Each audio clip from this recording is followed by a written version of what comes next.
बंदी छोड़ सतगुरु रामपाल जी परमेश्वर जी की जय हो।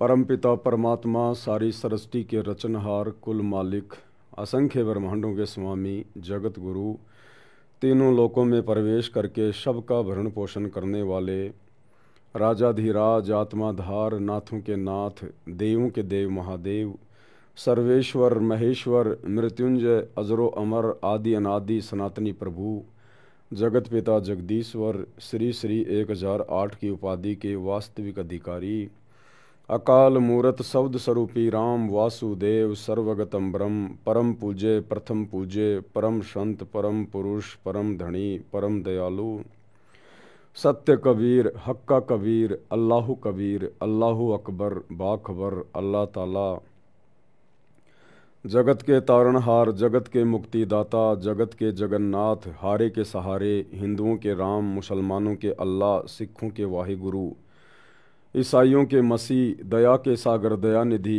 करुणा के सागर करुणानिधि स्वयंभू परिभू संकट मोचन कष्ट हरण मंगल करण दुख भंजन अविगत कबीर निर्विकार निर्विषम परमात्मा अलय अलेख सतगुरु आदि अनादि सतगुरु असली मर्यादा पुरुषोत्तम असली राम असली कृष्ण असली घनश्याम राजाओं के राजा महाराजाओं के महाराजा शहंशाहों के शहंशाह सम्राटों के सम्राट भगवानों के भगवान अल्लाहों के अल्लाह प्रभुओं के प्रभु मसीहाओं के मसीह सच्चे वाहिगुरु बाबाओं के बाबा पीरों के पीर सेठों के सेठ जगत सेठ सावड़सा सेठ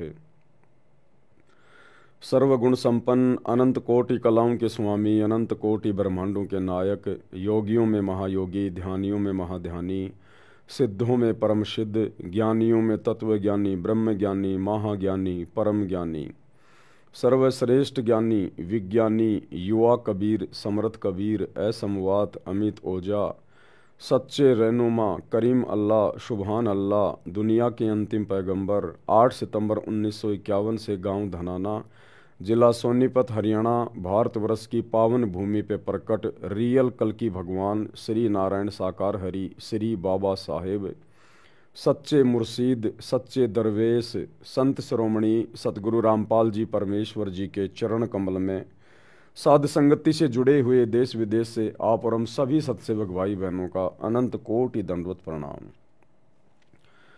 सत्साई भाई और बहनों, दया परमपिता परमेश्वर जी की सारी सृष्टि के सृजनहार पालनकर्ता सबके भरण पोषण करने वाले एकमात्र सच्चे दरवेश सच्चे मुर्शिद अल्लाह कबीर इबादई कबीरा सतगुरु रामपाल जी परमेश्वर जी की जिनके शुभ आशीर्वाद से विशेष आशीर्वाद से आप और हम सभी सत्सेवक भाई बहन साथ संगति से जुड़कर गुरुदेव के तत्व ज्ञान को आधार बनाकर मोक्ष प्राप्ति के लिए दृढ़ता के साथ हर प्रकार से संघर्ष करते हुए मर्यादाओं को निभाते हुए गुरु को भगवान मानकर ज्ञान को आधार मानकर निरंतर आगे की ओर बढ़ रहे हैं। और भाई और बहनों, हमारा यही संघर्ष हमारा यही प्रयास हमें एक दिन सफल करेगा, क्योंकि हम जो भी कुछ कर रहे हैं जो भी आध्यात्मिक क्रिया कर रहे हैं अपने गुरुदेव भगवान के सत्संग रूपी वचनों में रहकर कर रहे हैं। आप और हम सत्सेवक भाई बहन आज गुरुदेव भगवान की गैर हाजिरी में, जो कि हमारी परीक्षा का समय है, इस परीक्षा के समय में हम उनकी हर प्रकार से सत्संग रूपी हद में रहकर मर्यादा में रहकर हर प्रकार से अपने धर्म कर्म का पालन कर रहे हैं, तो निश्चित तौर पर कामयाबी भी हमें मिलेगी, जीत भी हमारी ही होगी। दूसरी बात भाई और बहनों, जैसा कि बार बार परमात्मा दास के माध्यम से भी बुलवाते हैं और परमेश्वर ने भी आकर संकेतों में बहुत कुछ बता दिया, ज्ञान गंगा पुस्तक में भी संकेतों में बहुत कुछ लिखा हुआ है।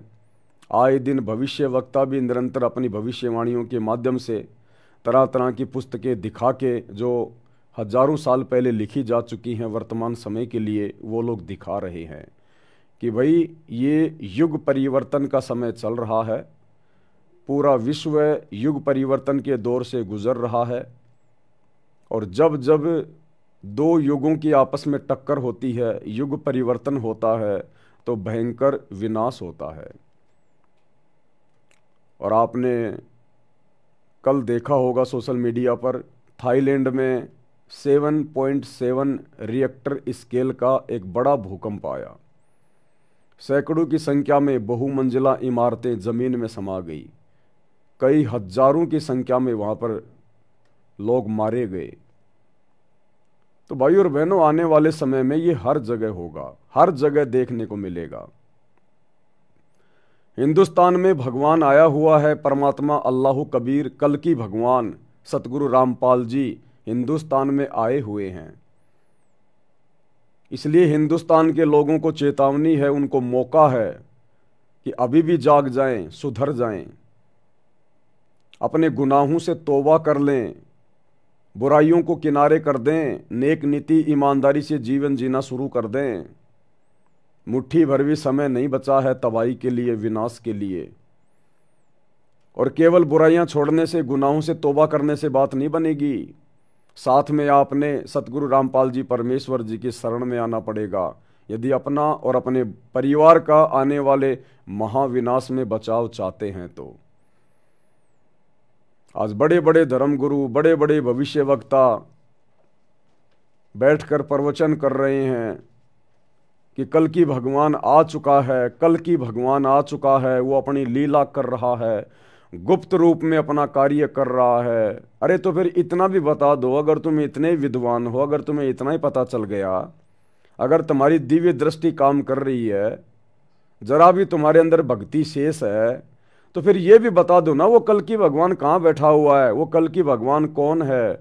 जब तुम्हें ये पता चल गया कि वो आ चुका है और अपना कार्य कर रहा है, तो फिर ये बताने में क्यों शर्मा रहे हो कि वो कल की कौन है। बता दो सीधा सीधा, अगर तुम्हारी दिव्य दृष्टि काम कर रही है तो, कि वही सार जेल में बैठा है अपने मिशन के तहत और नाम है सतगुरु रामपाल जी, यही है वो कल की भगवान। कोई घोड़े पे बैठ के आने वाला नहीं है कोई कल की, हाथ में तलवार लेके आने वाला नहीं है कोई कल की। वो तो विष्णु का अवतार, वो तो लाखों साल बाद में आएगा कलयुग के अंत में। वर्तमान में जो कल की है, कलयुग का भगवान, जो कलयुग में सतयुग लेके आएगा, भारत को विश्व गुरु बनाएगा, पाप आत्माओं का खात्मा होगा, सत्यानाश होगा प्राकृतिक आपदाओं में, वो नहीं मारेगा किसी को।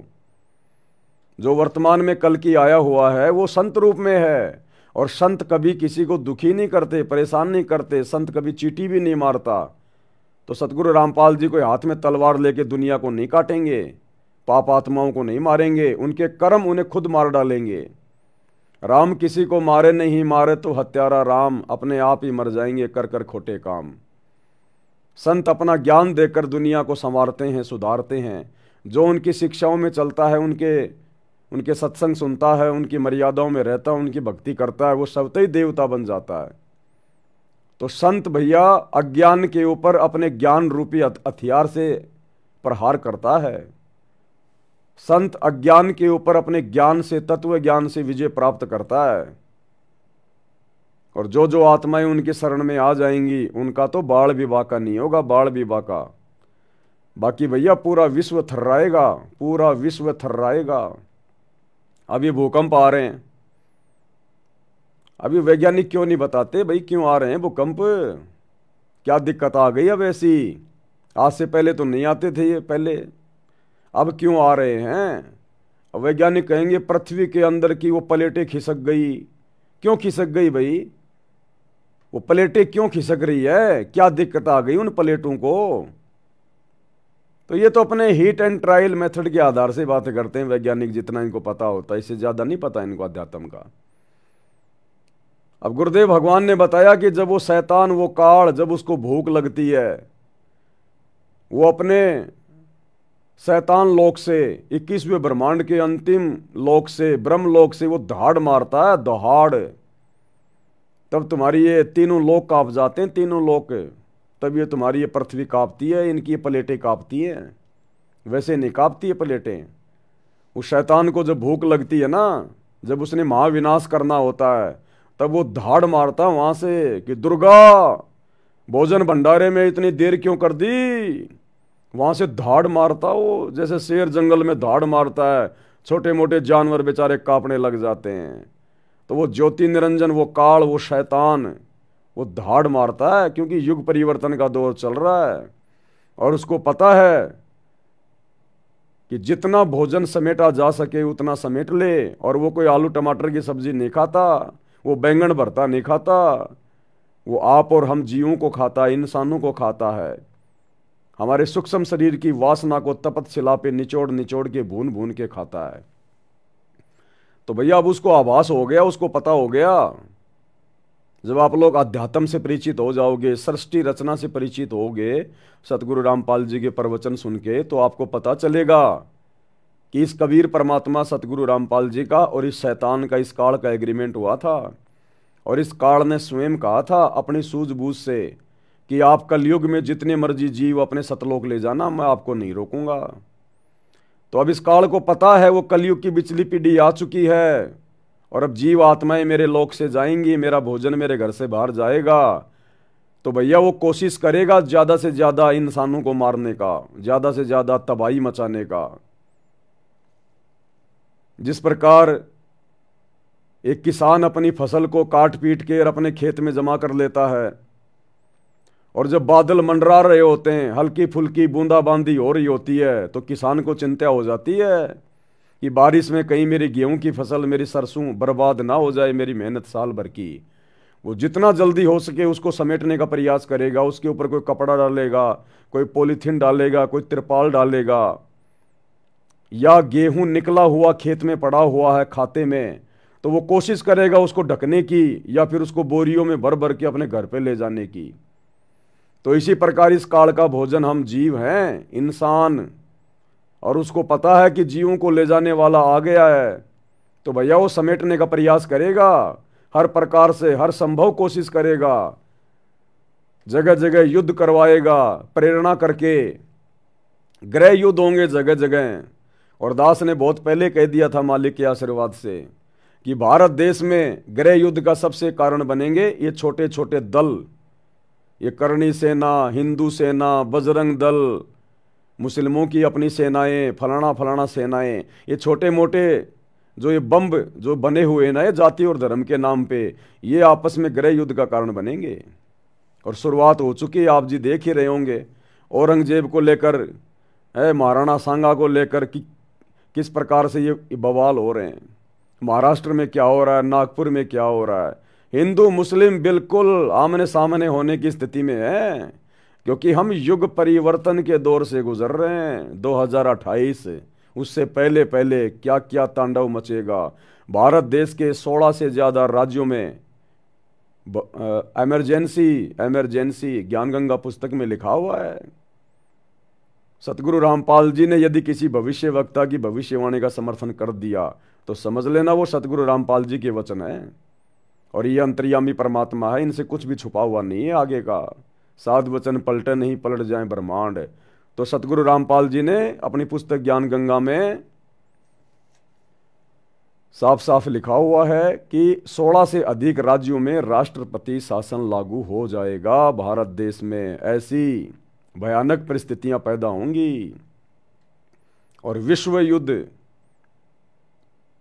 उसके बाद ये अकाल पड़ना, भूकंप आने जगह जगह, अतिवृष्टि, अनावृष्टि, महामारियां आएंगी। कोरोना तो केवल एक ट्रेलर था छोटा सा, अभी कोरोना के बाप दादा निकल के आएंगे। बाप दादा कहां जाओगे, क्या खाओगे, सरकार नहीं देगी। ये सरकार नहीं देने वाली भैया। कोरोना में किसको दिया, कितना दिया, तुम्हें घर से बाहर भी नहीं निकलने दिया। ये हाल होगा आने वाले समय में। अब पता चलेगा कि भक्ति क्या है और भगवान क्या है। उन बकवाद करने वालों को अब पता चलेगा कि भक्ति क्या होती है, कल की भगवान कौन है, कहाँ है, तब पता चलेगा। जब उन भयानक परिस्थितियों में तुम्हारे ये देवी देवता, हिंदुओं के सारे देवी देवता, आचार्य शंकराचार्य चूहों की तरह ये बिलों में घुस जाएंगे। ये मुसलमानों के ये नकली खुदा, पीर पैगंबर, ये सब बिलों में घुस जाएंगे। तुम्हारे रिश्तेदार, तुम्हारी अपनी संपत्ति, तुम्हारा वो पद, तुम्हारे वो मंत्री संतरी, ये दुबकते हुए नजर आएंगे। तब तुम्हें पता चलेगा कि परमात्मा कौन है, कौन बचा सकता है। तब तुम्हें वो हिसार जेल में बैठा हुआ सतगुरु रामपाल जी भगवान तुम्हें परमात्मा दिखाई देगा। ज्ञान से दुनिया मानती नहीं है ना, लातों के भूत कभी बातों से थोड़ी मानते हैं। इसलिए ये देश विदेश में जो घटनाएं हो रही है ना, ये प्राकृतिक घटनाएं, जैसे थाईलैंड में भूकंप आ गया अभी, ये पूर्व चेतावनी है हम भारतवासियों के लिए कि कम से कम तुम तो जाग जाओ, तुम तो पहचान लो अपने बाप को, अपने परवरदिगार को। सत्संग सुनने में क्या जाता है, झटके थोड़ी लग रहे हैं। सारा दिन मोबाइल में बकवाद भी तो देखते हो दिन रात। सत्संग सुनने में तुम्हें जोर आता है, तुम्हें दिक्कत आ रही है। आने वाले समय में पता चलेगा तुम्हें। वो फिल्में, अश्लील गाने, शराब पार्टी, खाना पीना, पिकनिक, वो तुम्हारे कुछ काम नहीं आएगा। तो पूर्व चेतावनी है भाई, आने वाले 3 से 4 वर्षों में क्या होने वाला है किसी को आइडिया भी नहीं है। आइडिया भी, भविष्य के बारे में कोई राजनेता नहीं जानता का, ये नकली साधु संत नहीं जानते। भविष्य के बारे में भगवान बताता है, और भगवान ने, सतगुरु रामपाल जी ने सब कुछ बताया हुआ है। तो आने वाले समय में बचाव केवल उन्हीं आत्माओं का होगा जो या तो वर्तमान में सतगुरु रामपाल जी की शरण में रह के भक्ति कर रहे हैं, या फिर जिनमें धार्मिकता शेष है, जो धार्मिक आत्माएं हैं, जो गलत काम करने से बेचारे डरते हैं, जो शाकाहारी हैं, कोई नशा नहीं करते, कोई बुराई नहीं करते, बेवजह किसी को दुखी नहीं करते, परेशान नहीं करते, या फिर उस प्रकार की आत्माएं बचेंगी। बाकी भाड़े के भाव जाएंगी, बांग के भाड़े। जय गुरुदेव पंथ के प्रवर्तक श्री तुलसीदास जी यहां तक अपनी भविष्यवाणी में बोल के चले गए कि 12-12 कोस तक दीपक जलते दिखाई देंगे। यानी जनसंख्या इतनी कम हो जाएगी, 12-12 कोस, यानी 30-30, 40-40 किलोमीटर पर आपको कहीं कहीं इंसान दिखाई देंगे, आदमी। लाशें उठाने वाला नहीं मिलेगा कोई, लाशें उठाने वाला। जैसे महाभारत के युद्ध में क्या हुआ था, गिद्धों ने लाशें खाई थी, जानवरों ने लाशें खाई थी, कोई दफनाने वाला नहीं था। ये हाल होगा आने वाले समय में, और ये होगा तभी हम भक्तों की भी आंखें खुलेंगी। हम भगत जो 3 समय की आरती कर लेते हैं, थोड़े बहुत मंत्र कर लेते हैं, और बाकी ठीक है अपनी दुनियादारी में रमे हुए हैं, ये परमात्मा भक्तों को भी अंदर से दहलाएगा, अंदर से हिला के रखेगा अपने भक्तों को भी। जब तक हमें अंदर से ही आभास नहीं होगा ना कि ये कितना गंदा लोक है, हम जिस काल के लोक में रह रहे हैं ये कितना गंदा है, तो ये परिस्थितियां हमारी आंखों के सामने जब होंगी, घटती हुई नजर आएंगी, तब हम भक्तों की आत्मा दहल जाएगी, ये मन पापी सहम जाएगा कि वास्तव में ये तो गंदा लोक है। अभी तक तो केवल हम सुन रहे हैं, अभी तक तो गुरुजी सुना रहे हैं और हम सुन रहे हैं, अभी तो भाई केवल थ्योरी थ्योरी चल रही है। अच्छे से समझ में जब आता है जब टीचर विद्यार्थियों से प्रैक्टिकल करवाता है। तो अभी तक तो हमने केवल सुना सुना है, अभी आने वाले समय में परमात्मा दिखाएगा कि गंदा लोक क्या होता है। तो भक्तों का भी दिल अंदर से दहलेगा, डोल जाएगा, नफरत हो जाएगी कि यहां जीना कोई जीना नहीं है। अन्यथा सतगुरु की शरण में आने के बाद तो भैया सुख होते हैं, और सुख फिर इंसान को धीरे धीरे धीरे धीरे भक्ति भाव से दूर कर देते हैं। तो ये परमात्मा दूर होने देगा नहीं, ये ऐसे ऐसे झटके मारेगा, भक्तों को भी नानी याद आएगी, और फिर उन भक्तों को भी पता चलेगा कि गुरु जी की गैर हाजिरी में बरवाला कांड के बाद हमने क्या किया। जो बकवादे हम कर रहे थे गुरु के परिवार के साथ मिलकर, कोऑर्डिनेटरों के साथ मिलकर, उन बकवादों का फिर क्या रिजल्ट निकलेगा वो भी पता चलेगा, वो भी दिखाई देगा। तो भैया बकवादे करने से बचो। परमात्मा धरती पे है, ये मनुष्य जन्म केवल भक्ति के लिए मिला, बकवाद करने के लिए नहीं मिला है। तो भाई और बहनों, ये काल का लोक है, यहां आत्माएं ज्ञान से कम और लातों से ज्यादा मानती हैं। जो अच्छी आत्मा है वो तो सतगुरु के प्रवचन सुन के बुराइयां छोड़ देती हैं, लेकिन जो दुष्ट प्रवृत्ति के लोग होते हैं वो विषय विकार नहीं छोड़ते हैं। तो फिर उनको काल अपने तरीके से सीधा करेगा, फिर अपने तरीके से। तो अगर इन भविष्य वक्ताओं की, साधु संत महात्माओं की अगर दिव्य दृष्टि जरा भी अगर खुली हुई है, अगर भक्ति का लेस मात्र भी अंश अगर इनमें धर्म गुरुओं में अगर शेष है, तो बता दो ना फिर वो कल की भगवान कौन है, कहां बैठा है। जब तुम्हें इतना पता चल गया, वो धरती पे आ गया, अपना काम भी कर रहा है, तो ये भी बता दो कौन है, कहाँ है, शर्म क्यों आ रही है तुम्हें? भैया तुम नहीं बताओगे तो क्या वो आएगा नहीं?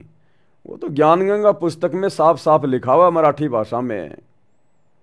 जब वो 75 साल का हो जाएगा, अचानक से नरसिंह भगवान के जैसे प्रकट होगा पूरी दुनिया के सामने। सारी बातें लिख रखी हैं गुरुदेव ने गुप्त रूप में, ज्ञान गंगा में, मराठी भाषा में। नास्त्रदमस की भविष्यवाणी जो गुरुदेव ने लिख रखी है, उसका हिंदी अनुवाद क्यों नहीं किया गुरुदेव ने? क्योंकि उसमें बहुत सारे गूढ़ रहस्य हैं। तो ज्ञान गंगा में लिखा हुआ है, नास्त्रदमस कह रहा है कि जब वो सायरन, वो तत्वदर्शी संत जब 75 साल का हो जाएगा, अचानक से दुनिया के सामने नरसिंह भगवान की तरह प्रकट होगा। यानी पूरी दुनिया में सतगुरु रामपाल जी आएंगे फिर प्रकाश में, इस महाविनाश के दौरान, कि भाई बचाने वाला वो और कोई नहीं है, बस यही एकमात्र सहारा है। तब दुनिया को पता चलेगा ये कौन शक्ति है, क्या है ये।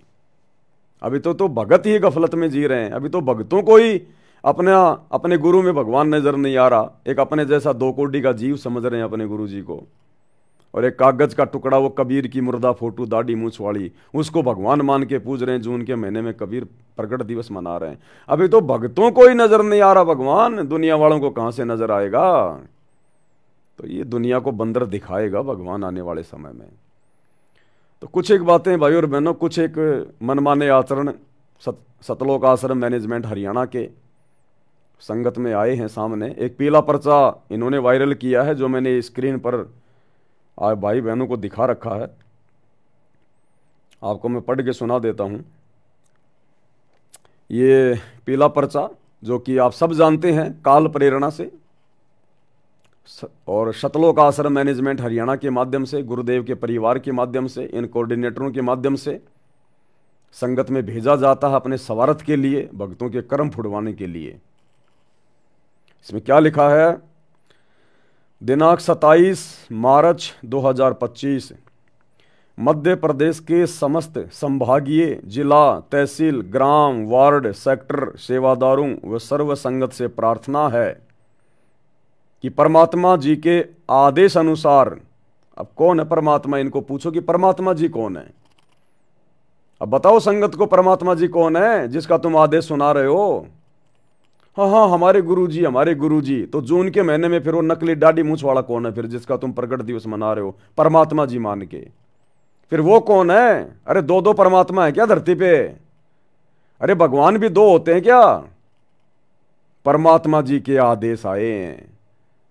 जब संगत को ठगना होता है, लूटना होता है, तो गुरुजी को परमात्मा बना देते हैं। ये परमात्मा जी के आदेश अनुसार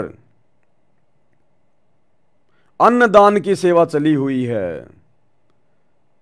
अरे परमात्मा सतगुरु रामपाल जी ने कभी अपने सत्संगों में अपने किसी भगत को आदेश दिया क्या अन्नदान की सेवा का?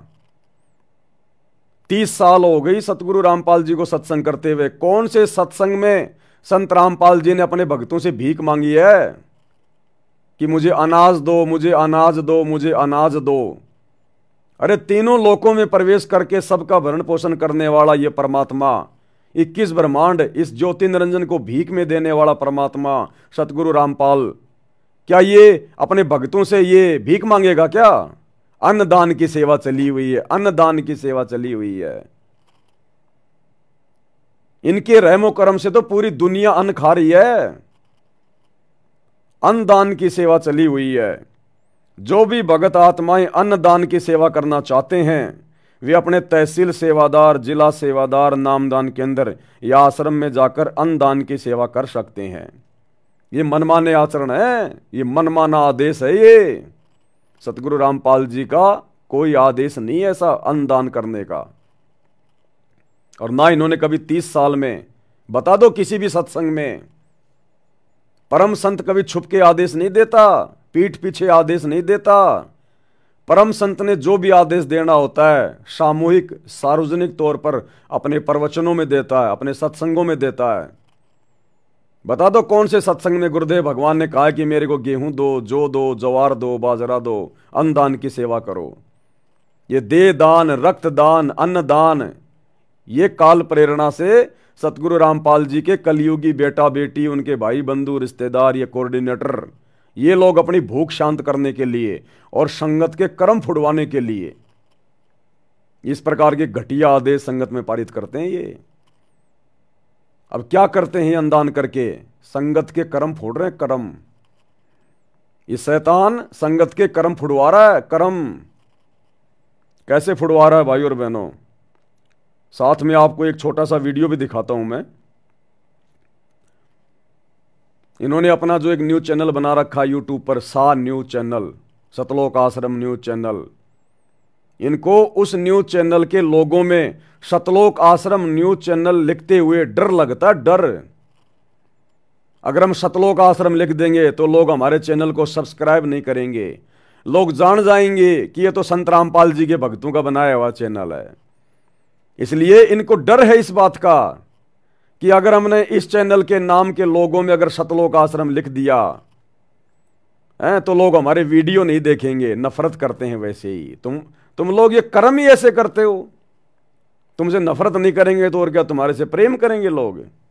सारे उल्टे कर्म करते हो तुम।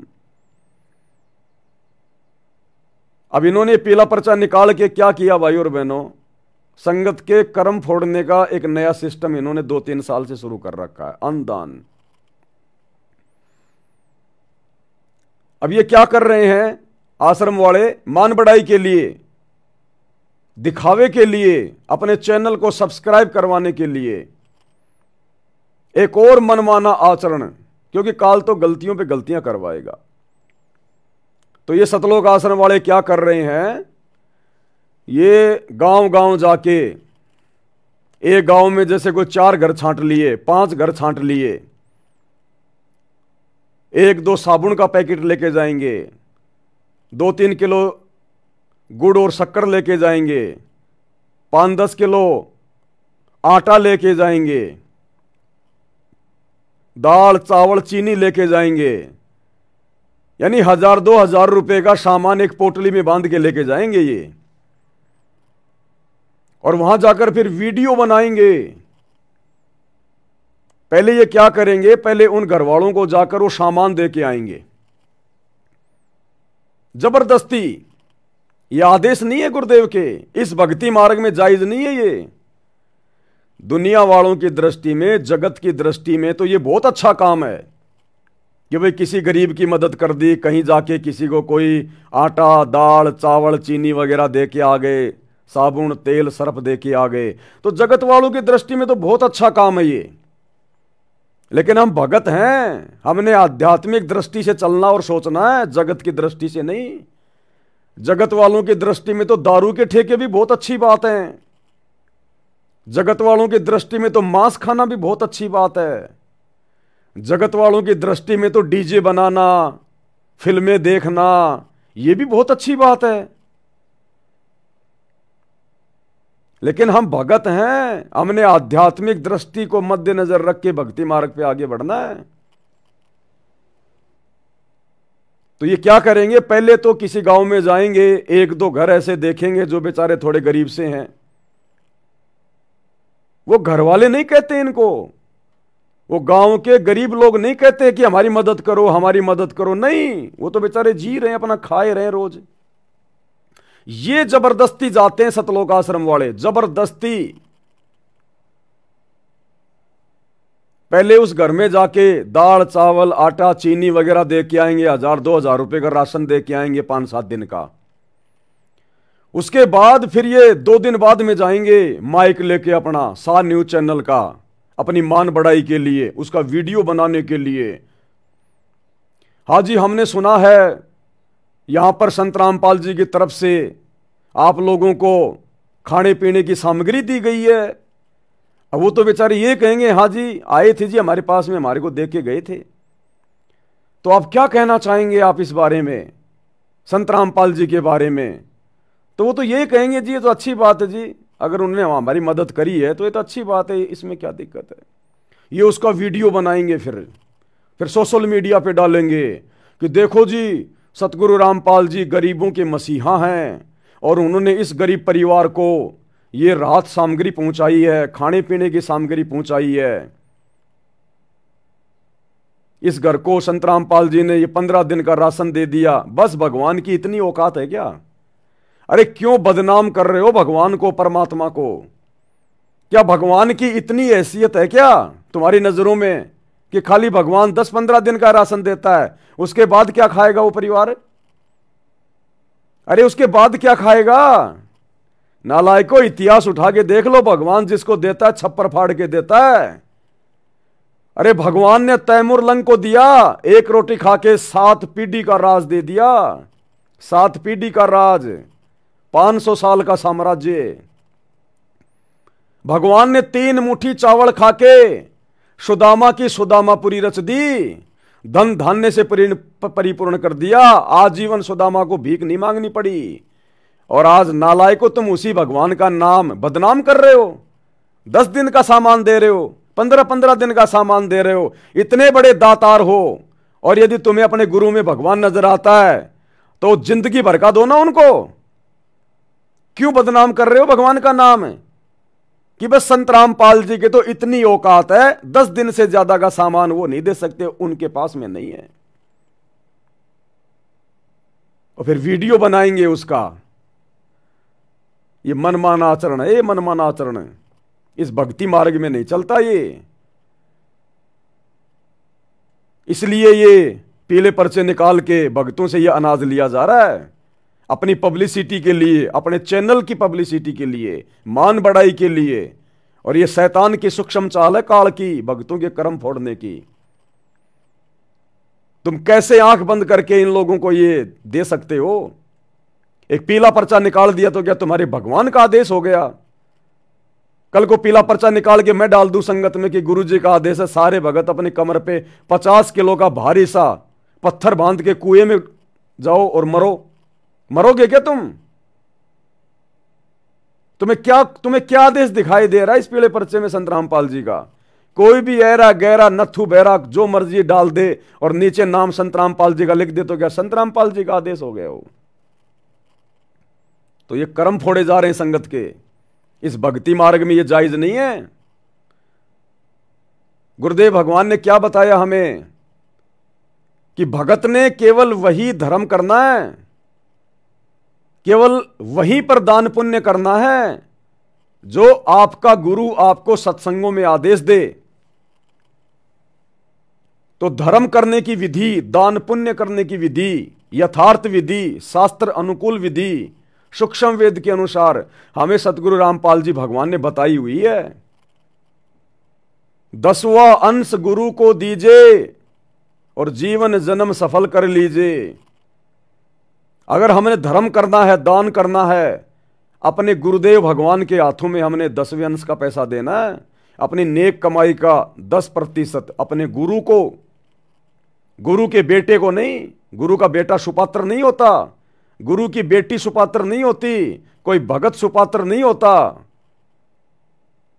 वाणी क्या कह रही है? 10वां अंश गुरु को दीजिए, ना कि गुरु के परिवार को दीजिए, ना कि किसी कोऑर्डिनेटर को दीजिए। आंख बंद करके भक्ति मार्ग पर चलने से सफलता नहीं मिलेगी। गुरु का नाम लेके तुम्हें कोई कुछ भी बोल देगा और तुम वैसा ही कर लोगे। काल फिर ऐसे तुम्हारे कर्म फुड़वाएगा, तुम्हारे दान का दुरुपयोग करवाएगा। इन्हीं कुपात्रों को, गुरुजी के कलयुगी परिवार को तुम लोगों ने आंख बंद करके ज्योति पाठ और दान का पैसा दिया बरवाला कांड के बाद। तो इन्हीं कुपात्रों ने वो पैसा धनाना गांव में बैडमिंटन का स्टेडियम बनवाकर गुरुजी की मर्यादाओं के विरुद्ध, गुरु मना करता है कि भगत ने कोई खेल नहीं खेलना, सहयोग भी नहीं करना, और उसी गुरु की मर्यादाओं के खिलाफ तुम भक्तों के ज्योति पाठ और दान के पैसे से इन्होंने करोड़ों रुपये का बैडमिंटन का स्टेडियम बना दिया अपने स्वार्थ के लिए। फोड़ दिए कर्म। गुरुजी ने कहा कि आन उपासना में हमने कोई सहयोग नहीं करना। गुरु के इस कुपात्र परिवार ने अयोध्या में जाके श्री राम मंदिर में जो पुजारी आ रहे थे उनके लिए भंडारा लगा दिया, वहां पर आन उपासना में सहयोग कर दिया। फोड़ दिए तुम्हारे कर्म। हरियाणा की जाट धर्मशाला गोहाना में इन्होंने 1 करोड़ रुपए का 5वां वो फ्लोर बनवा दिया। फोड़ दिए तुम्हारे कर्म। जाट आरक्षण में करोड़ों रुपया तुम्हारे ज्योति पाठ और दान का इन्होंने चंदे के रूप में देकर तुम्हारे कर्म फोड़ दिए। आनंदपाल जैसे गैंगस्टर की, गुंडे की सीबीआई जांच का समर्थन करके और 5 लाख रुपया अजमेर के राजस्थान की रैली में नगद देके तुम्हारे कर्म फोड़ दिए। ये कर्म फोड़े जा रहे हैं तुम्हारे कर्म। और अभी 2 दिन पहले हरियाणा के झज्जर में डीगल की गौशाला में 12 लाख रुपए नगद दे दिए इन्होंने। टोटल गुरुजी की मर्यादाओं और विधान के खिलाफ कार्य। और गुरुदेव ने मना कर रखा है इस प्रकार से जा जाके धर्म करना, किसी को भोजन भंडारा देना। गुरुदेव ने हमें जो गाइडलाइन दी है हमें उसी अनुसार चलना पड़ेगा। तो यदि हमने धर्म करना है तो हम अपने गुरुदेव को दे दान, हमारा गुरु फिर उसको सही जगह लगाएगा।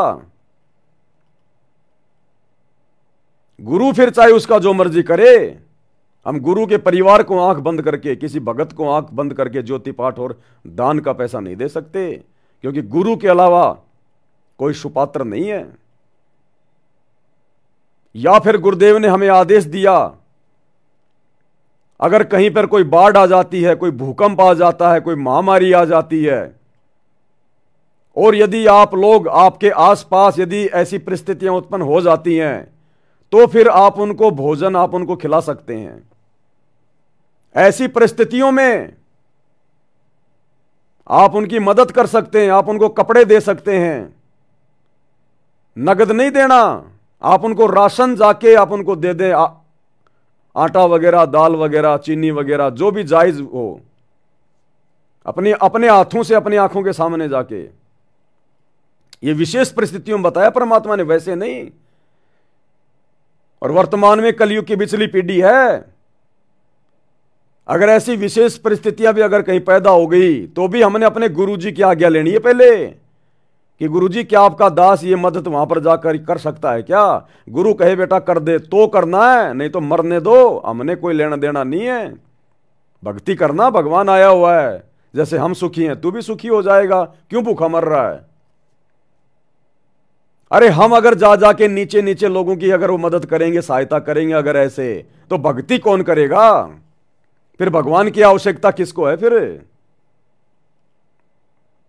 तो गुरुदेव ने इस प्रकार गांव गांव जाके ये आटा बांटना, चीनी बांटना, दाल चावल बांटना, ये मना किया हुआ परमात्मा ने। गुरुदेव ने कहा तुम्हारे घर पे अगर कोई भिखारी आ जाए, कोई गरीब आ जाए, खाना खिला दो, फटे पुराने उसको कपड़े दे दो। तुमने घर से पूड़ी पाड़ी बना के, साग सब्जी बना के, तुमने उस ट्रैफिक लाइट पे जाके, रेलवे स्टेशन पे जाके, बस स्टैंड पे जाके भिखारियों को बांट के नहीं आना। तुम्हारे घर पे कोई आ गया मांग रहा है, भूखा है, तो खिला दो। तुमने घर से बना बना के बाहर नहीं बांट के आना, नहीं तो फिर वो काल वाले दान पुण्य में गिना जाएगा, शैतान के दान पुण्य में गिना जाएगा, मार खा जाओगे। ये दयालुता, भगत के अंदर दयालुता होनी चाहिए, दया बिना दरवेश कसाई। लेकिन गुरुदेव ने राजा जनक का उदाहरण दिया कि जो दया धर्म तुम्हारी मर्यादा जो है वो तोड़वा दे, वो दया धर्म भी नहीं करना हमने। तो राजा जनक का भी उदाहरण दिया गुरुदेव ने कि उसने अपने आधे वो पुण्य 12 करोड़ आत्माओं को दान कर दिए थे जब वो जा रहा था विमान में बैठ के। ये काल ठगेगा हमें इस प्रकार से। पहली बात तो उन गरीब जो परिवार है उन्होंने आप लोगों से मांगा नहीं कि भाई सतलोक आश्रम वालों, बाबा रामपाल के चलो हमारे को दाल दे के जाओ, चीनी दे के जाओ, आटा दे के जाओ। आज से पहले कौन खिला रहा था उनको? तुम लोग जा जाके दे के आ रहे थे उनको। अरे तुमने गांव में जाके देखा, और ये सारे के सारे भिखारी तुम्हारे को हरियाणा में क्यों दिखाई दे रहे हैं भाई? और हरियाणा में भी केवल सोनीपत जिले में ये सारे के सारे दुनिया भर के भिखारी गरीब ये सोनीपत में पैदा हो रखे हैं क्या? मध्य प्रदेश में तो ऐसी कोई सेवा नहीं चल रही, राजस्थान में तो तुम्हारी ऐसी कोई सेवा नहीं चल रही। ये हरियाणा के केवल सोनीपत जिले में सारे भिखारी पैदा हो गए क्या? धर्मशाला बनवानी है तो भी सोनीपत में बनवाएंगे, गौशाला में दान देंगे तो भी हरियाणा में देंगे। ये सारा भिखारीपना हरियाणा में है क्या? अरे तुम्हें को चुनाव लड़ना है क्या नालायको? गुरुजी के बेटो, नालायक संतानों, चुनाव लड़ने की तैयारी कर रहे हो क्या? अपना माहौल बना रहे हो क्या? ये सारे भिखारी हरियाणा में ही हैं।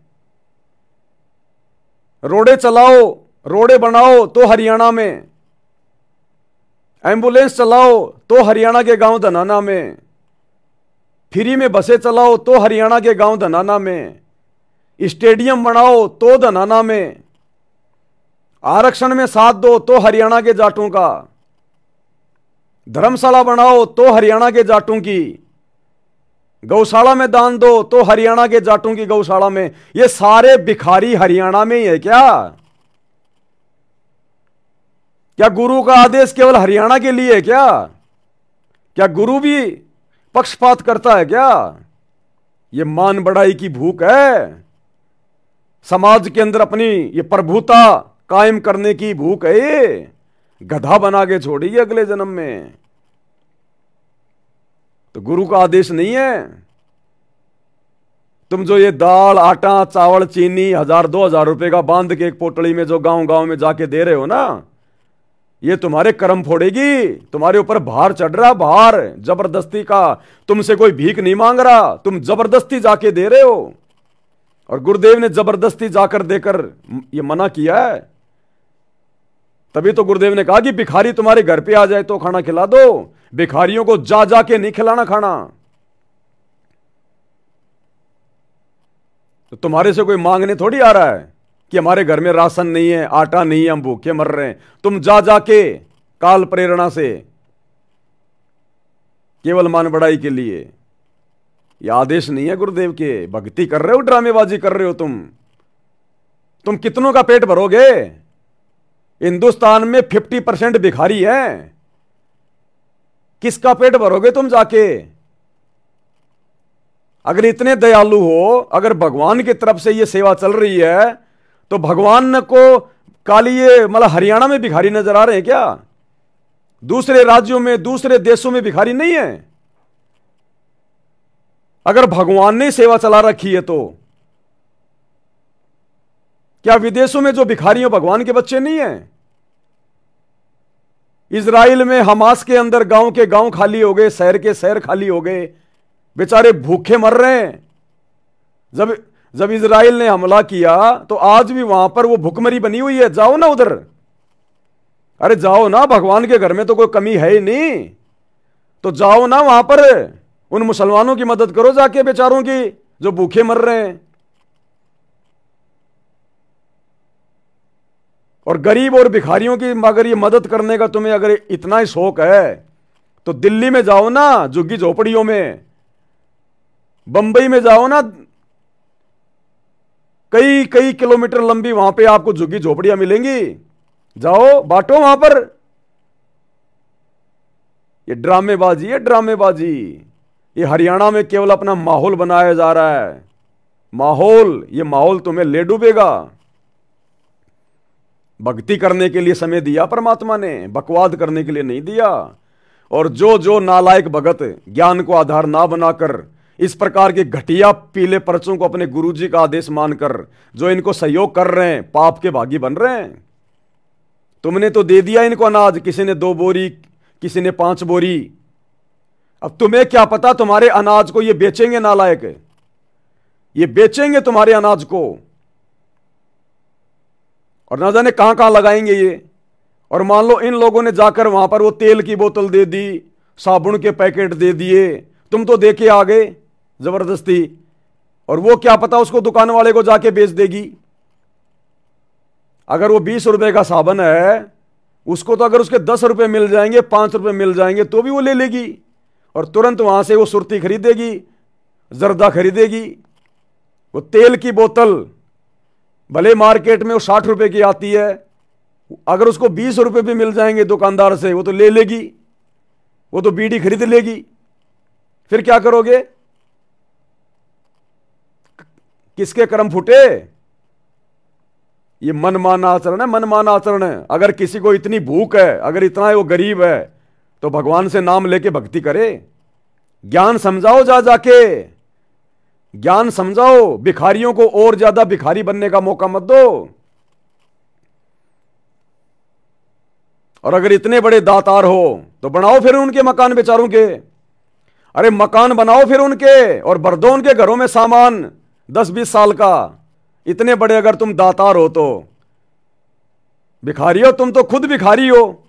संगत से भीख मांग मांग के संत रामपाल जी के नाम की आड़ में तुम तो खुद भीख मांग मांग के अपना पेट पाल रहे हो, संगत के कर्म फोड़ रहे हो। तुम भिखारी दूसरों को कैसे तुम जो है मतलब भिखारी पने से बाहर निकाल दोगे? तुम्हारे से बड़ा भिखारी तो कोई दुनिया में नहीं है,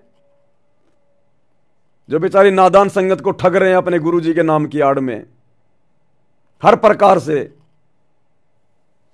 तो इनकी ये ड्रामेबाजी, एक छोटा सा वीडियो, पहले ये सामान दे के आएंगे, फिर इनकी दूसरी टीम जाएगी। अब ये पैदल थोड़ी जाएंगे, वो गाड़ियां भी तुम्हारे पैसों से खरीदी गई हैं।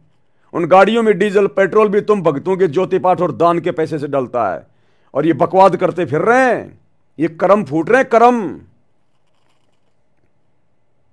देखिएगा।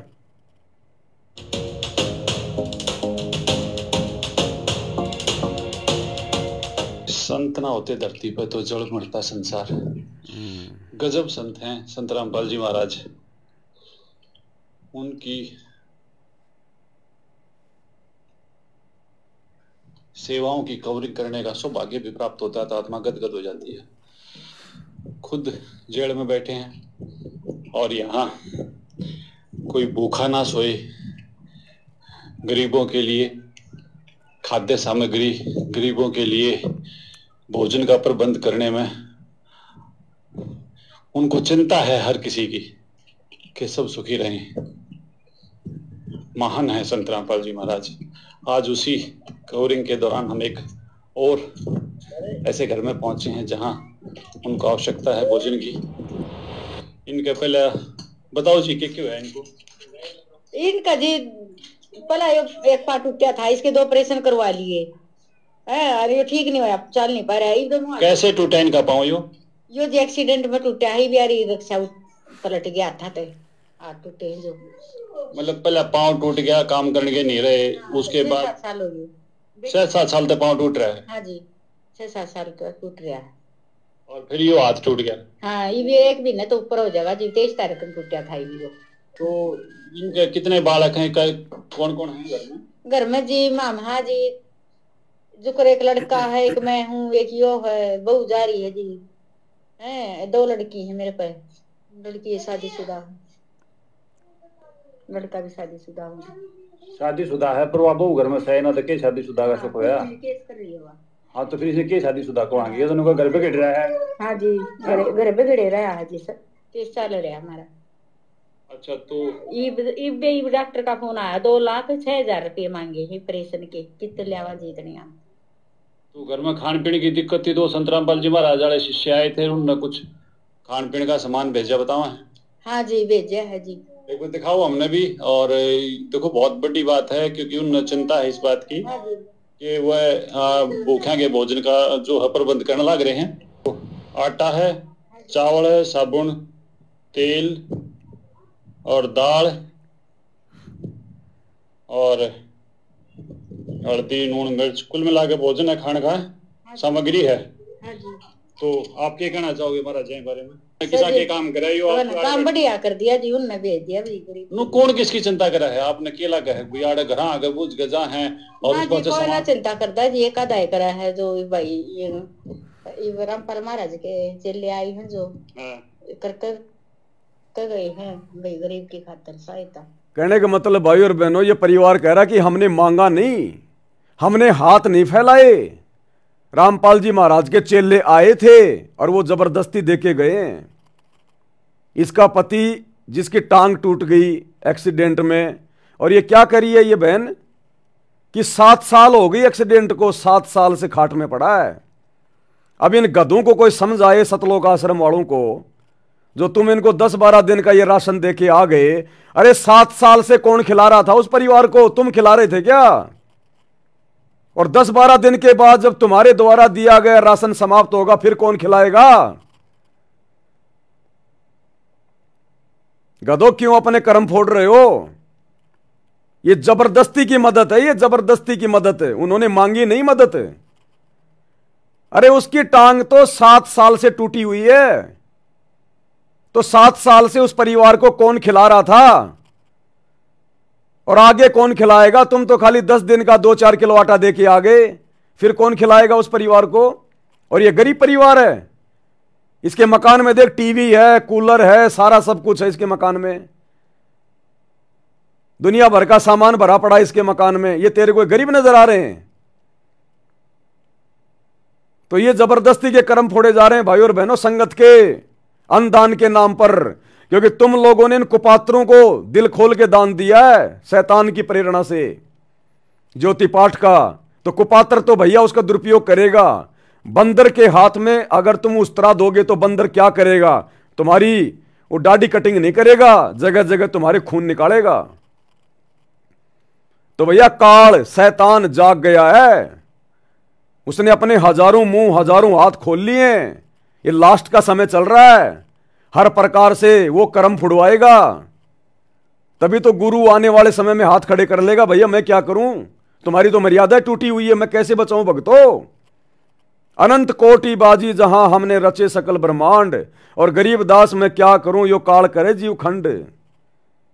समर्थ परमात्मा कबीर साहिब ने, सतगुरु रामपाल जी ने गरीबदास जी से कहा कि मैं क्या करूं, मैं तो बहुत समर्थ हूं, मैंने पूरी दुनिया रची है, लेकिन भैया काल के साथ मेरा एग्रीमेंट है, ये मेरे भक्तों का नाम खंड करवा देता है मेरे नाम की आड़ में, उनको बहला के फुसला के बरगला के। और जब भगत की मर्यादा टूट जाती है तो मैं भी उसकी कोई मदद नहीं कर सकता। तो ये मर्यादाएं तुड़वाई जा रही हैं जानबूझ के, काल प्रेरणा से, ये कुकर्म करके, मनमाना आचरण करके, ताकि आने वाले समय में ये परमात्मा भी अपने भक्तों की कोई मदद ना कर सके। ये शैतान की सूक्ष्म चाल है, षड्यंत्र है ये। अरे घर पर अपने गुरुजी को भोजन नहीं करवाया जाता, अपने गुरुजी को तो भोग लगाने में तुम्हें शर्म आ रही है, और दुनिया में जा जाके तुम आटा बांट रहे हो। नालायको, दिमाग का इस्तेमाल करो, दिमाग का। इस परिवार से इस 4 मिनट के ऑडियो में कोई बात नहीं हुई कि आप संत रामपाल जी से नाम ले लो, भक्ति कर लो ना, बाढ़ में जाओ नाम और भक्ति। पहले आटा पटक के आ गए 2-4 किलो, बाद में वो वीडियो बनाने जा रहे हैं। मान बढ़ाई की भूख है क्या? अरे भगवान तो कहते हैं कि दातार वो है, दातार वो है जो एक हाथ से दान करे, दूसरे हाथ को मालूम भी ना पड़े। और परमात्मा कहते हैं अगर आपने दान धर्म करके अगर ये कह दिया कि मैंने दे दिया, तेरा सब कुछ हो गया बराबर। दान देकर कभी भी ना कहे कि मैंने दिया, जिस दिन तूने कह दिया तेरा साफ हो गया, लिया दिया।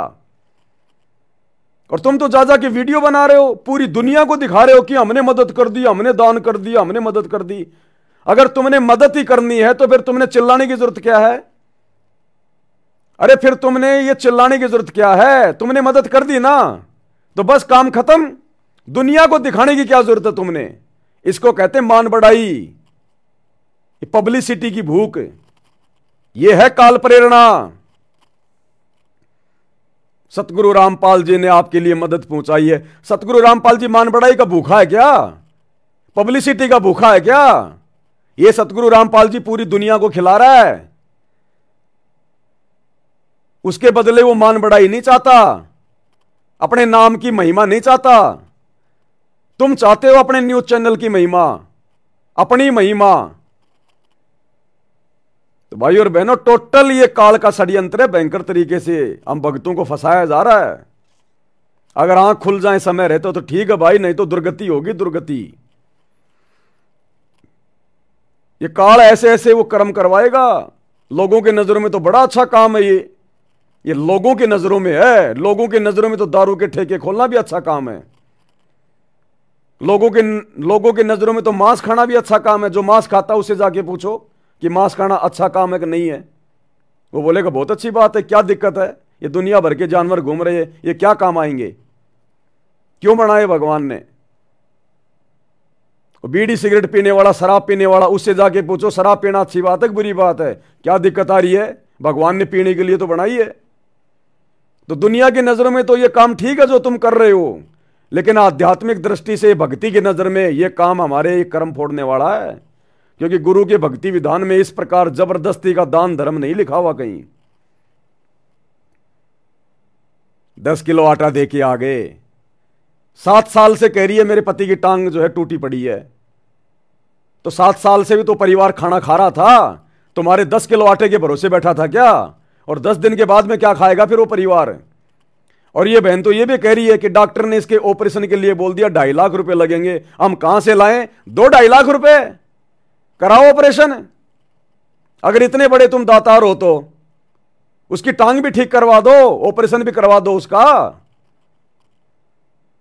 तो भाई और बहनों देखो, ये लोग शैतान की प्रेरणा से चल रहे हैं।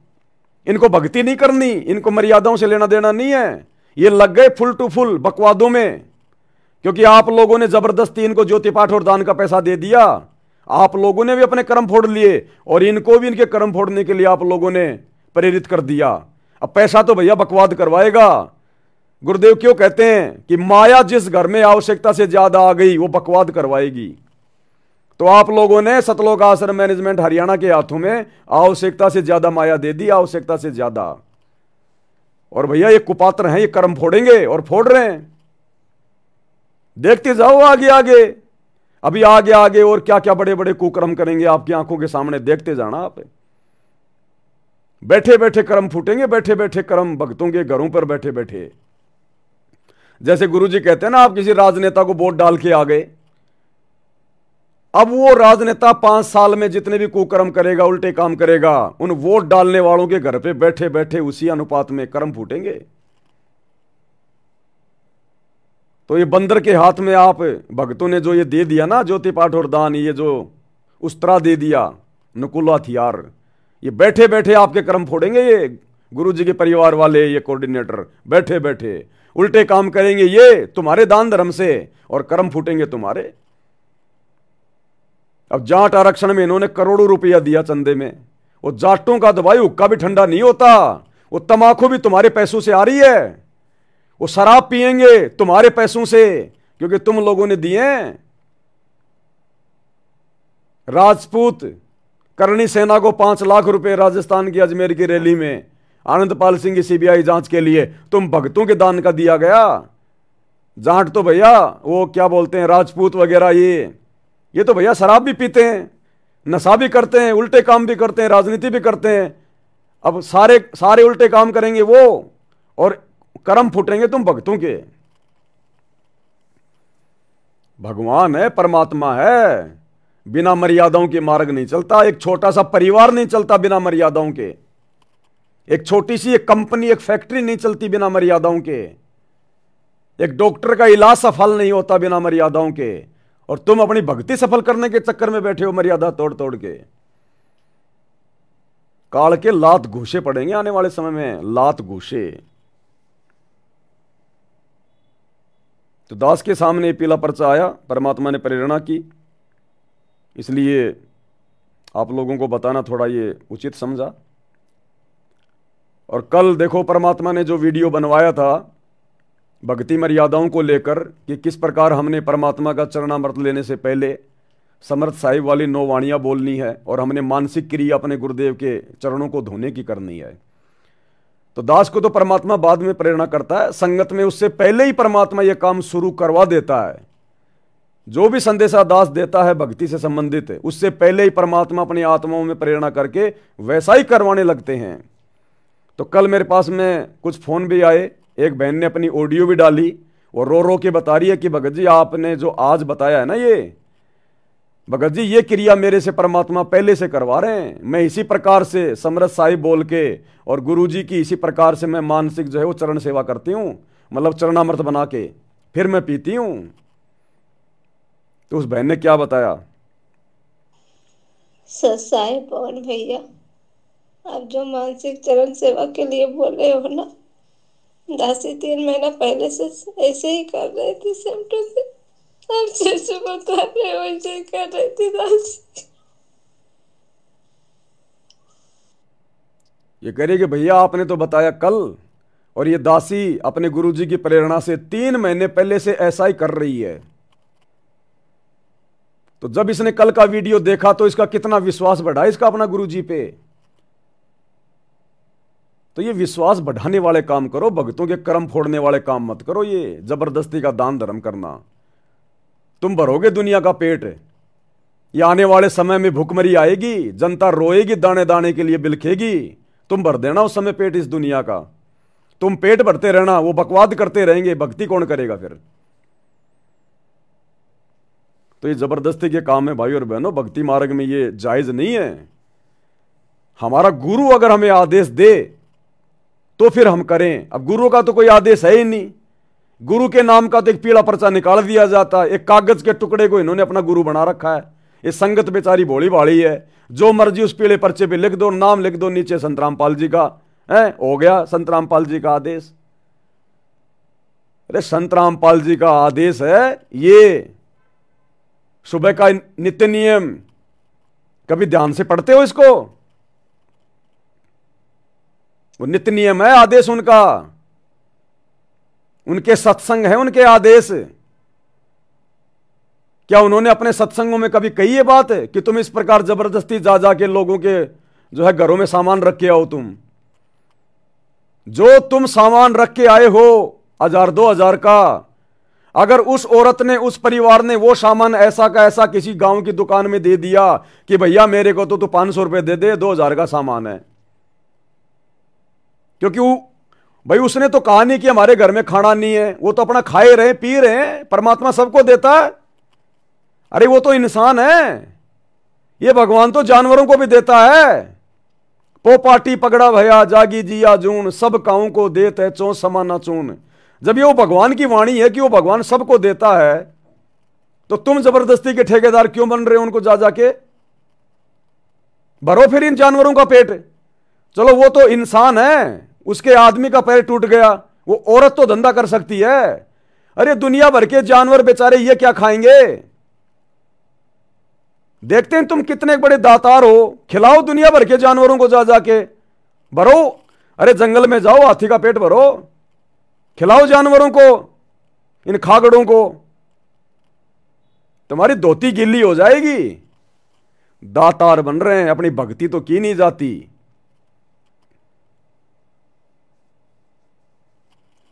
ड्रामेबाजियां भाई और बहनों, ड्रामेबाजियां। कुछ एक भाई बहनों की शंकाएं थी, एक दो। सतसाई भगत जी, हमारे रिश्तेदारी में किसी ने घड़ी मांगी है आगे शादी में देने के लिए, क्या हम कैंटीन से दिलवा सकते हैं उसको? ये कोई भगत है, कोई आर्मी में है, तो आर्मी वालों को कैंटीन से जो है वो सस्ती चीज़ें मिल जाती हैं। तो ये कह रहा है कि हमारे रिश्तेदार हैं, उनके घर में शादी है, वो कह रहे हैं कि आप अपनी कैंटीन से, अपने कार्ड से हमें एक घड़ी दिलवा दीजिएगा। तो भाई हमने ये सौदा नहीं करना भगत जी, हमने कैंटीन से उनको घड़ी नहीं दिलवानी है, क्योंकि वो शादी में देने के लिए मांग रहे हैं। अगर वो खुद के पहनने के लिए मांगता है तो बेशक आप उसको दिलवा दो, कोई दिक्कत नहीं है, हम दिलवा सकते हैं उसको, क्योंकि पैसा तो उसी ने देना है ना। लेकिन वो शादी के पर्पज से मांग रहा है, वो किसी को देने के लिए मांग रहा है, तो शादी क्या है? ये पाखंड है, ड्रामा है, एक परंपरा है, व्यर्थ का रीति रिवाज है। वो तो जगत के हिसाब से शादी करेगा। भाई भगतों ने तो कोई घड़ी वड़ी देने की आवश्यकता पड़ती नहीं है, भगत तो अपना सिंपल तरीके से अपना रमेणी करते हैं। अब जगत वालों को हमने उन परंपराओं में सहयोग नहीं करना बिल्कुल भी, किसी भी प्रकार का, तो चाहे रिश्तेदार हो चाहे आड़ोसी पाड़ोसी हो। आपने कोई भी वस्तु अपनी कैंटीन से, अपने कार्ड से बिल्कुल नहीं दिलवानी है। कोई भी सामान खरीदवाने में आपने कोई सहयोग नहीं करना है, अन्यथा उस शादी में, उस पाखंड में, उस परंपरा में आपका भी सहयोग माना जाएगा। तो ये गलती हम भगत भाई बहनों ने बिल्कुल भी नहीं करनी है, बिल्कुल भी। हाँ, यदि आपकी दुकान है, आपकी यदि घड़ी की दुकान है, और आपसे फिर भले चाहे कोई शादी के लिए लेने आओ, चाहे कोई मरने वाले के लिए लाओ, उसमें हमें कोई दिक्कत नहीं है, क्योंकि हमारा काम तो बेचने का है, क्योंकि वो हमारी रोजी रोटी, वो हमारा धंधा है।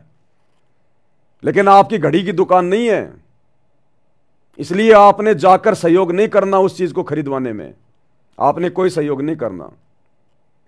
अब जैसे आपका रिश्तेदार आपके घर पे आ जाए और कहेगी जी मैं दारू की बोतल लाया हूं, एक पानी का जग दे दो, तो आपने वो दारू की बोतल के साथ में शराब पीने के लिए आपने पानी दे के सहयोग नहीं करना। अब यदि आपकी कोई दुकान है और आप दुकान में पानी बेचते हो, छाछ बेचते हो, और फिर यदि कोई कहे कि भैया पानी की बोतल देना, हम तो शराब पी रहे हैं, तो भैया ले जा, हमें कोई मतलब नहीं है, हमारा तो काम है बेचने का। अब चाहे तू किसी देवता पे चढ़ा, चाहे तू उस शराब में डाल के पी, क्योंकि वो आपका धंधा है, वो आपकी दुकान है, वहां पे आप दोषी नहीं बनोगे। लेकिन वैसे कोई आ गया आपके पास में और कह दिया भैया एक गिलास पानी का देना, मैं ड्रिंक कर रहा हूं, तो आपने नहीं देना, उस समय आप दोषी हो जाओगे। तो छोटी छोटी बातें ही हमने ध्यान रखनी है, बिल्कुल भी सहयोग नहीं करना हमने इस प्रकार से। दूसरी शंका है सतसाई भगत जी मेरी धरण ठीक नहीं हो रही थी। धरण होती है हमारी जो नाभि होती है, सुंडी, ये थोड़ी सी ये डिस्टर्ब हो जाती है, पेट में थोड़ा दर्द वर्द शुरू हो जाता है, मरोड़े वगैरह शुरू हो जाते हैं, खाना वाना नहीं खाया जाता, उसको कहते हैं धरण डिगना। भगत जी मेरी धरण ठीक नहीं हो रही थी, 15-20 दिन से तो परेशान होकर मैं किसी दाई के पास गया, ठीक करवाने के लिए गया, तो उसने लाठी लगाकर ठीक किया मेरी नाभि पर, और उन्होंने अपने मन में कुछ बोला था, क्या यह मैंने ठीक किया या हमसे कोई गलती हो गई। देखो बहुत सारे ये जो लोग होते हैं ना, जैसे किसी के दांत में जाड़ में कोई कीड़ा लग गया, दर्द हो रहा है, तो बहुत सारे लोग होते हैं गांव में, वो जाड़ के दर्द को ठीक कर देते हैं कोई मंत्र वगैरह बोल के। उनके पास में कोई सिद्धियां होती हैं, कोई वो पिछले जन्म की थोड़ी बहुत उनकी कोई भक्ति होती है। या जैसे आपने बताया कि ये धरण मेरी जो ठीक नहीं हो रही थी, मैं गया उसके पास में, तो धरण ठीक करवाने के लिए जाने में कोई दिक्कत नहीं है अगर कोई जानता है ठीक करना। जैसे हम डॉक्टर के पास जाते हैं तो डॉक्टर जानता है रोग को ठीक करना, लेकिन आपको यह पता चल जाए कि ये डॉक्टर इंजेक्शन लगाने के साथ में ये अपनी कोई आध्यात्मिक क्रिया भी कर रहा है, ये कोई मंत्र भी बोल रहा है, अगर आपको मालूम है इस बात का, तो फिर आपने उस डॉक्टर से इलाज नहीं करवाना। और बहुत सारे हॉस्पिटल हैं, बहुत सारे डॉक्टर हैं, वहां जाके अपना ठीक करवा लो देसी तरीके से। अगर आपको पहले इस बात का पता था कि वो धरण ठीक करने वाला लाठी वाठी लगा के, लकड़ी वकड़ी लगा के, वो तो ठीक है, और यदि आपको पहले पता था कि वो कोई मंत्र भी बोलता है, तो फिर आपने धरण ठीक नहीं करवानी थी उससे। और यदि आपको नहीं पता था और एंड टाइम पे यदि कोई मंत्र उंत्र वो बोल रहा था और आपको आभास हो गया, तो फिर उसमें आपकी कोई मतलब जो है मर्यादा उसमें नहीं होती खंडित, क्योंकि आपको मालूम नहीं था। लेकिन आगे से ध्यान रखना है, दोबारा ऐसी समस्या आ जाए तो ऐसे व्यक्ति के पास में हमने नहीं जाना, जो अपने इलाज के साथ साथ में कोई आध्यात्मिक कोई जो है वो क्रिया भी करता हो, तो ऐसी जगह पर फिर हमने दोबारा नहीं जाना है। फिर जाड़ का दर्द ठीक करते हैं बहुत सारे लोग, साथ में कोई मंत्र वगैरह भी बोलते हैं, तो पहले उससे पूछ लेना, पहले पूछ लेना भाई साहब आप कोई जंत्र मंत्र तो नहीं करते हो। वो कहेगी हाँ जी मेरे ऊपर तो माता जी की दया है, भैरू जी की दया है, मेरे को ये शक्ति मिली हुई है, मैं थोड़ा सा ये करता हूँ हाथ से, उसके बाद मैं अपना वो मंत्र बोलता हूँ और अगले का जाड़ का दर्द ठीक हो जाता है। तो हमने बिल्कुल ठीक नहीं करवाना उससे, डॉक्टर के पास चले जाओ, नहीं तो हम दोषी हो जाएंगे। फिर अनजाने में यदि हो गया, आपको नहीं पता और उसने मन ही मन में कोई मंत्र बोल दिया और बाद में आपको पता चल गया, तो उसमें आपकी गलती नहीं, फिर भी आपने गुरुदेव से क्षमा याचना मांगनी है और आगे से आपने ध्यान रखना है, ऐसी जगहों पर नहीं जाना है।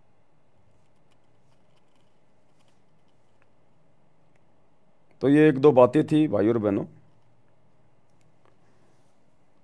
अब क्या है भाई और बहनों, देखो दास के पास में थोड़ा इतना समय नहीं हो पाता है, क्योंकि परमात्मा की पुस्तकों के ऊपर भी वीडियो बनते हैं 2-2 घंटे के, 3-3 घंटे के, वहाँ भी मेरे को बोलना पड़ता है। अब लाइव में भी कम से कम 1.5-2 घंटे हो जाते हैं। अब जीव हूँ, 2 कोटि का प्राणी हूँ, मेरी इतनी कैपेसिटी नहीं है भाई और बहनों। फिर अपनी भक्ति भी करनी होती है, भक्ति के बिना सेवा भी व्यर्थ होती है। तो दास को तो समय नहीं मिल पाता है, वैसे भी थोड़ा बहुत सोना भी होता है, ये थोड़ी है कि भाई सोएंगे नहीं। तो विशेष संदेशों के ऊपर जो वीडियो बनाने की श्रृंखला जारी है, ये दास कंटिन्यू नहीं कर पाएगा। लेकिन 2 बजे आप जी एक बार लाइव आके जरूर थोड़ा सा देख लिया करो। अगर हम किसी दिन आ गए तो ठीक है, 2 से 2:30 बजे के बीच में, क्योंकि अब कंटिन्यू नहीं हो पाएगा, कैपेसिटी इतनी नहीं है दास की। क्योंकि बाद में फिर इनके छोटे छोटे वीडियो भी इनके तैयार करने पड़ते हैं, बहुत टाइम लगता है, दिमाग बहुत ज़्यादा खपाना पड़ता है। तो कहने का मतलब है 8 बजे तो हमारा लाइव परमात्मा के आशीर्वाद से वो चलेगा। अभी मुसलमान नहीं समझे ज्ञान कुरान इसके ऊपर चल रहा है। उसके बाद परमात्मा दया करेंगे, बहुत सारी पुस्तकें हैं मालिक की, उनमें से देखेंगे फिर कौन सी पुस्तक पे आएंगे। जब तक सब कुछ ठीक ठाक चल रहा है तब तक भैया अपन परमात्मा की सेवा में लगे हैं। लेकिन दिन में 2 बजे जो लाइव आने का सिस्टम है, ये अगर परमात्मा समय देंगे तो दास आता रहेगा, अन्यथा अगर कोई दिन नहीं आया तो फिर नहीं आ पाएंगे। फिर बाकी आप लोग भाई इन वीडियो को ज़्यादा से ज़्यादा शेयर करो, ज़्यादा से ज़्यादा, चाहे मैनेजमेंट वाले हों, चाहे कोई जगत वाला हो, कोई भी हो, ज़्यादा से ज़्यादा आप जी इन वीडियो को शेयर करो। आप कोई भी भाई अपने नंबर वगैरह मत डाला करो, जब शेयर करते हो ना अपने नंबर वगैरह मत डाला करो, अपना एड्रेस वगैरह मत डाला करो। ज़बरदस्ती आगे कोई लड़ाई झगड़ा करेगा फालतू में। ये सोशल मीडिया भगवान ने दी है, सोशल मीडिया पे ज़्यादा से ज़्यादा सेवा करो, व्हाट्सएप पे, फेसबुक पे। किसी ने देखना होगा तो देख लेगा, मानना होगा तो मान लेगा, नहीं जाओ बाढ़ में। हमने ज़बरदस्ती अपनी कोई मान बढ़ाई के लिए अपना कोई मोबाइल नंबर डालना, अपना एड्रेस डालना, ये मत करो साथ में फालतू में। लोग आके लड़ेंगे झगड़ेंगे, शैतान बैठा है सबके दिमाग पे। ये मुसलमान धर्म की पुस्तक पे वीडियो बन रहे हैं, आप पर्सनली आप जिसको जानते हो उसको मत भेजो, आप उसको व्हाट्सएप पे, सोशल मीडिया पे डालो आप सीधा। किसी ने देखना होगा तो देख लेगा, नहीं तो फालतू में आपके साथ में फिर वो खसेंगे आके। तो भगवान ने हमें ये बचाव का तरीका दिया है, थोड़ा बुद्धि का भी हमने थोड़ा इस्तेमाल करना है। तो आज के वीडियो में भाई और बहनों केवल इतना ही, परमात्मा के आशीर्वाद से। रात्रि 8 बजे सभी भाई बहन लाइव जुड़िए, मुसलमान नहीं समझे ज्ञान कुरान, इस पुस्तक के ऊपर। तब तक गुरुदेव भगवान हम सबको आज्ञा दें, इजाज़त दें, आशीर्वाद दें। बंदी छोड़ सतगुरु रामपाल जी भगवान की जय हो। भाई जो गुरु बचन पे डट के कट गे फंद 84 के।